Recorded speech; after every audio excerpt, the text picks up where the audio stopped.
جنات اور دیو بڑے بڑے پہاڑ اور چٹان کاٹ کاٹ لا رہے تھے۔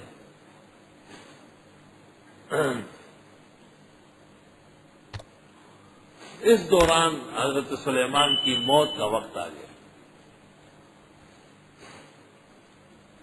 فرشتہ آیا اور اس نے خدائی حکم سنایا کہ حضرت وقت پورا ہے۔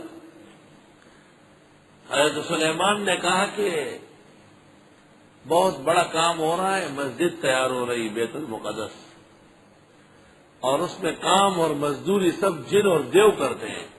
اللہ تعالیٰ نے فیصلہ کیا ہے کہ میرے بعد قیامت تک ان کو کسی کا تابع نہیں کرے گا، تو تب تو یہ کام کریں گے نہیں۔ 1 سال کی مہلت چاہیے۔ حق تعالیٰ نے کہا کہ اے سلیمان مسجد میری ہے، بنانے والا میں ہوں، جس طرح جنات اور دیو ہے اس طرح ایک مخلوق آپ بھی ہے، مجھ پہ چھوڑے آپ۔ اور سلیمان کو حکم دیا کہ آپ انہی کو کہیں کہ جہاں آپ روزانہ آ کے کام دیکھتے ہیں وہاں پر ایک شیشے کا چبوترا بنا ہے۔ حضرت نے حکم دے دیا، انہوں نے آنن فانن چبوترا کھڑا دیا، خوبصورت۔ حضرت کی عادت تھی، لاٹھی ہاتھ میں ہوتی، کبھی ایک سائڈ پہ کبھی دوسرے سائڈ پہ کام دیکھتے تھے۔ جب تھک جاتے تھے تو لاٹھی اس طرح آگے رکھ کے اس سے ایکسرسائز کر لیتے تھے، اس طرح آگے بیٹھ کے اور توڑی کے نیچے لاٹھی لیتے تھے۔ یہ بڑے آدمیوں کا طریقہ ہے کام لینے کا۔ تو سب دوڑتے تھے اور 3 شفٹیں چلتی تھی 8-8 گھنٹے کی، 24 گھنٹے کام جاری تھا۔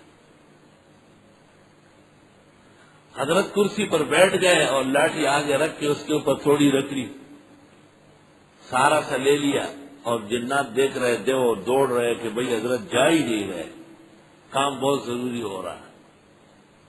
اور روح قبض ہو گئی سلیمان کی۔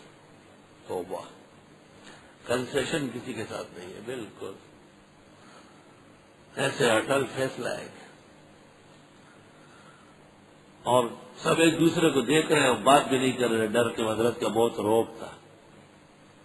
جو جن یا دیو حضرت کی بات نہیں مانتا تھا خود بخود اس کی ہڈی ٹوٹ گئی، ٹس ٹس ٹس۔ میں نے ایک جن سے پوچھا تھا کہ تم تخت سلیمان کی قسم مانتے ہو، ویسے نہیں سیدھے چلتے ہو؟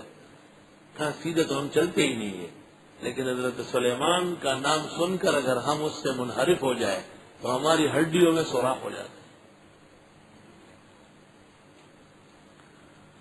سلیمان علیہ السلام بالکل باروب، یہاں تک کہ جسم کے اکثر حصوں میں بڑے بڑے بال تھے۔ جنات اور دیو ان سے ڈرتے تھے۔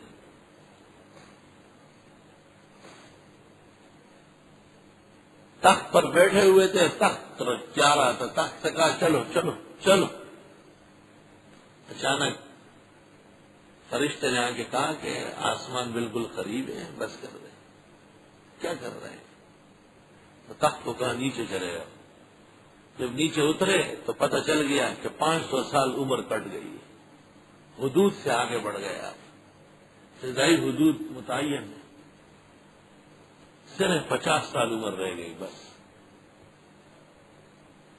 اللہ نے سب کو اندازے میں رکھا ہے۔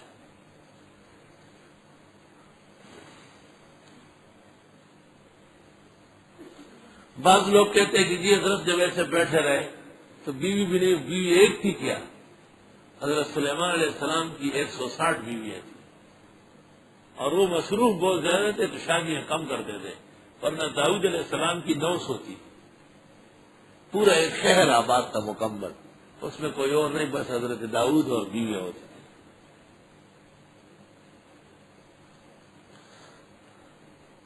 اندازہ لگاؤ کہ کس شان کے مرد تھے، کس شان کی رجولیت و بشریت۔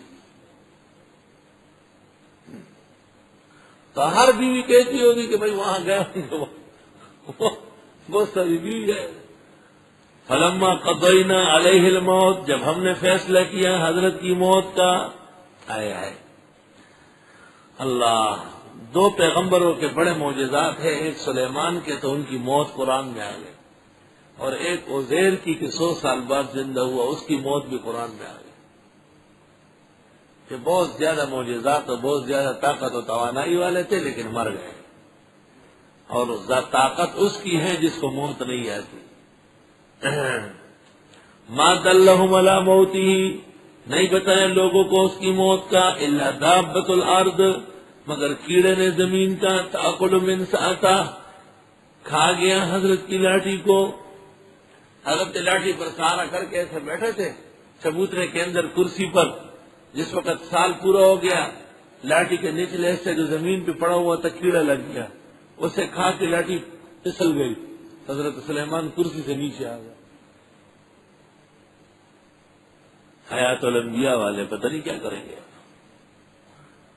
وہ کہتے ہیں کہ حیات دنیاوی ہے، تو دنیا میں تو حضرت بیٹھے ہوئے تھے، حیات اخروی اور برزخی ہے لیکن دنیا سے کامل ہے، یوں تعبیر کرو، کیونکہ دنیا کی حیات تو متاثر ہوتی ہے، وہ متاثر نہیں ہو رہی، دنیا کی حیات تو چھنتی ہے، وہ چھنتی نہیں۔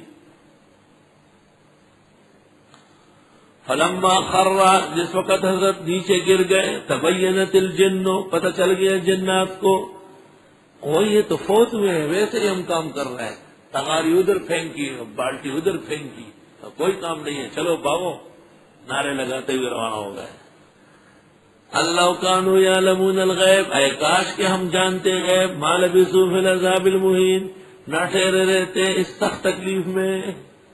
1 سال سے ہم سے کام لیا جا رہا ہے، اثر سے آدمی مر چکا ہے۔ اللہ اللہ۔ وَلَقَدْ صَدَّقَ عَلَيْهِمْ إِبْلِيسُ ظَنَّهُ، قرآن شریف کو دیکھو، اور البتہ تحقیق سچ کیا ان کے خلاف ابلیس نے اپنا گمان۔ ابلیس کی یہی خواہش تھی کہ یہ نعمت چھن جائے اور یہ عذاب کے شکار ہو جائے، لیکن ترجمہ اس طرح کرو جو میں اب کر رہا ہوں، وَلَقَدْ صَدَّقَ عَلَيْهِمْ إِبْلِيسُ ظَنَّهُ، اور یقیناً چلایا ان پر شیطان نے تیر اپنا۔ شیطان کا وہ گمان کیا تھا؟ تیر تھا، اور یقیناً چلایا ان پر ابلیس نے تیر اپنا۔ یہ تو ابلیس کا ایک تیر تھا ناشکری کی شکل میں۔ فَاتَّبَعُوهُ، پس انہوں نے ساتھ دیا، إِلَّا فَرِيقًا مِّنَ الْمُؤْمِنِينَ، مگر ایک گروہ مسلمانوں کا بچ نکلا۔ وَمَا كَانَ لَهُمْ عَلَيْهِ مِن سُلْطَانٍ، نہ تھا شیطان کا ان پہ کوئی زور، إِلَّا لِنَعْلَمَ، مگر یہ کہ ہم دکھا دے، مَن يُؤْمِنُ بِالْآخِرَةِ، کون ایمان رکھتا ہے آخرت پر، ممن اس سے، هو منها فی شک، جو اس بارے میں شک کے اندر ہے، وَرَبُّكَ عَلَى كُلِّ شَيْءٍ حَفِيظٌ، اور تیرا رب ہر چیز کا نگہبان ہے۔